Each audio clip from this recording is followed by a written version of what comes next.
এখানে আপনার পার্সন আপনাকে বলতে চাইছে যে আমি তোমাকে কখনোই ভুলতে পারবো না, তোমাকে ছাড়া আমি ভীষণ হেল্পলেস ফিল করি, আমি সবসময় তোমার সাথে থাকতে চাই কিন্তু আমি এই মুহূর্তে সেটা পাচ্ছি না।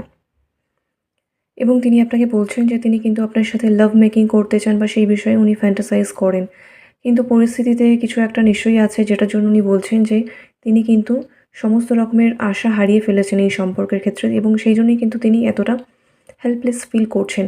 তো এখানে আমি দেখতে পাচ্ছি অনেকের সাথে কিছু মিসআন্ডারস্ট্যান্ডিং হয়েছে বা কোথাও আপনার পার্সন ফিল করছেন যে আপনি তাকে বুঝতে পারেননি বা কোথাও একটা বিট্রেয়াল বা এরকম কিছু একটা হয়েছে। ঠিক আছে? আপনার পার্সন এক্সপেক্ট করেননি এরকম কিছু বিহেভিয়ার করেছেন আপনি। আপনার কোনো আচরণ তাকে কোথাও একটা হার্ট করেছে। তো আপনার পার্সন সেক্ষেত্রে বলতে চাইছেন যে আমি তোমাকে ক্ষমা করে দেব এবং আপনাকে বলছেন যে চলো আমরা পুরোনো দিন পাস্টের সব কিছু ভুলে গিয়ে আবার নতুন করে বন্ধু হই বা ১ম এ বন্ধু হওয়ার দিকে এগোই। সেটাই কিন্তু উনি বলতে চাইছেন।